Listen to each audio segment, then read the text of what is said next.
Purvanchal today, news का नया अंदाज, सिर्फ पूर्वांचल टुडे पर। शहजादे, आपको जवाब देना पड़ेगा। चमड़ी के रंग के आधार पर मेरे देशवासियों का अपमान मेरा देश सहन नहीं करेगा और मोदी तो कतई नहीं करेगा।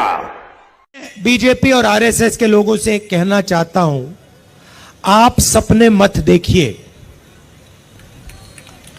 आपकी बस की नहीं है, आप ये काम कर नहीं सकते हो, क्योंकि हमने अपने मैनिफेस्टो में साफ कह दिया है कि ये जो 50% की लिमिट है इसको हम हटा देंगे, रिजर्वेशन को हम 50% से भी आगे बढ़ाने जा रहे हैं।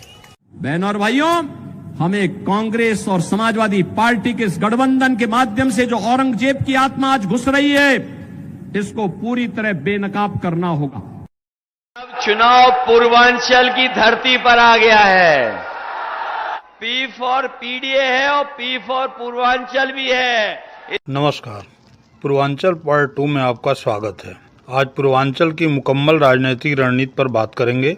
बात मोदी की बस्ती रैली से ही शुरू करते हैं।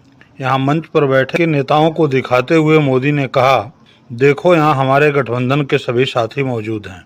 इंडी गठबंधन वाले मात्र फोटो खिंचवाने के लिए इकट्ठा होते हैं। दूसरी ओर यादव जात की मुरीद सपा ने पूर्वांचल में इस बार मात्र एक यादव को टिकट दिया है। सवाल यह उठता है कि मंच पर दिखाने के लिए मोदी के पास क्या अपने नेता नहीं हैं? सपा के पास टिकट देने के लिए यादव प्रत्याशी नहीं है? मायावती को अचानक यादव प्रत्याशी क्यों पसंद आने लगे हैं? जवाब एक है, जातियों ने सियासी जांच परख शुरू कर दी है। यह चुनाव मोदी नाम केवलम से आगे बढ़ गया है। अब कोरी घोषणा पर मत का दान होने से रहा। पूरे देश में धर्म के नाम पर जातियों को इकट्ठा करने में लगी भाजपा को पूर्वांचल में जातियों के बिखराव का डर परेशान कर रहा है। अगड़ों में गैर ब्राह्मण, गैर ठाकुर, पिछड़ों में गैर यादव, गैर कुर्मी, गैर राजभर चल रहा है। जात की यह राजनीति राष्ट्रीय राजमार्ग पकड़ चुकी है। मुद्दे पगडंडियों पर मुर्दे शरीके पड़े हैं, क्योंकि इस पूर्वांचल की राजनीति का वेंटिलेटर अभी भी मंडल कमंडल ही है। धर्म जात के आंकड़े यहाँ के लिए सियासी ऑक्सीजन हैं। आइए मैं भी इसी ऑक्सीजन के माध्यम से पूर्वांचल की रणनीति को जिंदा करने का प्रयास करता हूँ। पूर्वांचल खाली पेट लड़ लेता है, बाढ़ आने पर छत पर बैठ जाता है, बाढ़ की आपदा को अवसर मान तमाशा देख लेता है।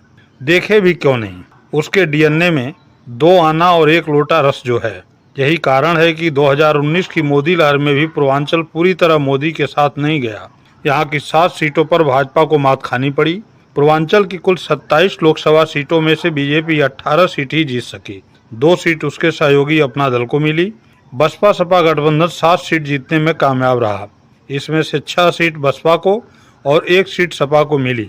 यह और बात है कि बाद के उपचुनाव में सपा ने जीती हुई आजमगढ़ सीट को भी गंवा दिया। तब सपा बसपा गठबंधन धर्म में थे, लेकिन इस बार दोनों की राह जुदा है।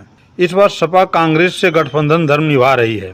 भाजपा ओम प्रकाश राजभर की सुभाषपा, अनुप्रिया पटेल की अपना दल और संजय निषाद की निषाद पार्टी से हाथ मिला हाथ आजमा रही है। जिन 27 लोकसभा सीटों पर चुनाव होना है, उसमें से 24 सीट पर बीजेपी, 2 सीट पर अपना दल और 1 सीट पर सुभाषपा का प्रत्याशी मैदान में है।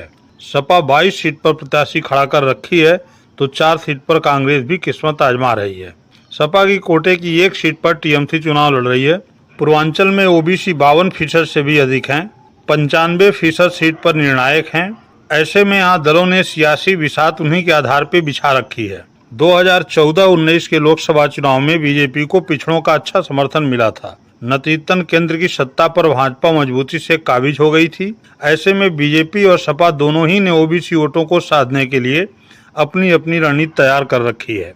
अंतर महज इतना है कि भाजपा ने गैर यादव पिछड़ी पार्टियों से गठबंधन किया है, तो सपा ने गैर यादव पिछड़े चेहरों को प्रत्याशी बनाया है। गैर यादव पिछड़े का इतना डर है कि सपा ने अपने कोटे की 22 सीटों में से 14 पर गैर यादव ओबीसी प्रत्याशी उतार रखा है। 4 पर दलित उम्मीदवार दिया है, तो कोर वोट यादव को मात्र 1 सीट पर सिमटा दिया है। मुस्लिम, ब्राह्मण और राजपूत समाज से 1-1 प्रत्याशी बनाया है। कांग्रेस ने कुल 4 सीटों पर दलित, ओबीसी, भूमिहार और ठाकुर को प्रत्याशी बनाया है। इस तरह सभी की नजर सभी के ओबीसी वोट पर है। भाजपा किसी भी कीमत पर पिछड़े वोट की रणनीति में कमजोर नहीं पड़ना चाहती है। उसे याद है कि किस तरह विधानसभा चुनाव में उसके पिछड़े चेहरे केशव प्रसाद को पराजय की पीर झेलनी पड़ी।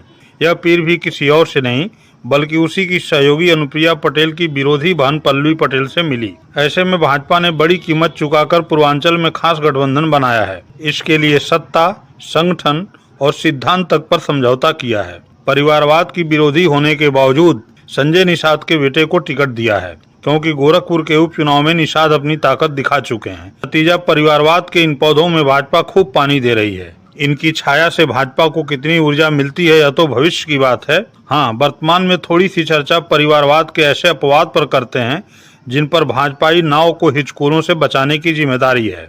इसमें सबसे ऊपर है कुर्मी वोटों पर दावा करने वाली अनुप्रिया पटेल का अपना दल। पूर्वांचल की 12 सीटों पर कुर्मी अच्छी तादाद में है। अनुप्रिया इसलिए भाजपा की प्रिय हैं और भाजपा उन्हें। अनुप्रिया पटेल पर अपनी सीट मिर्जापुर के साथ ही अपना दल के खाते में गई दूसरी सीट रावर्ट्सगंज और भाजपा की फूलपुर, बस्ती तथा प्रतापगढ़ में भी कुर्मी वोटरों को सहेजने की बड़ी जिम्मेदारी है। भाजपा नीति गठबंधन में दूसरे नंबर पर सुभाषपा है। तू मैं तक जाने वाले सुभाषपा के ओम प्रकाश राजभर की सजातीय वोट पर पकड़ की परीक्षा भी इन 2 चरणों में होगी। उनके सजातीय मतदाता आजमगढ़, घोसी, लालगंज, गाजीपुर में निर्णायक भूमिका निभाते हैं। उनके वोट बैंक की कीमत चुकाते हुए भाजपा ने उन्हें न सिर्फ योगी सरकार में मंत्री बनाया, बल्कि भारी भरकम विभाग भी दिया। अब वो अपने बेटे को सांसद बनाना चाहते हैं। ऐसे में उनके सामने घोसी से अपने बेटे अरविंद राजभर को जिताने और शेष सीटों पर राजभर वोट बीजेपी को ट्रांसफर करवाने की चुनौती है। निषाद पार्टी के प्रमुख संजय निषाद योगी कैबिनेट में मंत्री हैं। बीजेपी ने संजय निषाद के बेटे को संत कबीर नगर से मैदान में उतारा है। संजय किस तरह से निषाद वोट अपने सहयोगी बीजेपी को ट्रांसफर करा पाते हैं, ये अभी देखना है। फिलहाल वो अभी पुत्रमोह में हैं। पूर्वांचल में नोनिया वोटरों की संख्या 3% के करीब है। बीजेपी ने इसकी भी कीमत दारा सिंह चौहान को हार के बाद भी मंत्री बनाकर चुकाई है। ऐसे में उसको नोनिया वोट कितना मिलता है यह देखना अभी बाकी है। देखना यह भी है कि पूर्वांचल रोजी रोजगार, दवाई पढ़ाई पर वोट करता है, परिवारवाद के पौधों को सींचता है, या फिर जात का जहर पीकर झाड़ फूक के लिए गुजरात महाराष्ट्र की राह पकड़ लेता है। बहुत बहुत धन्यवाद।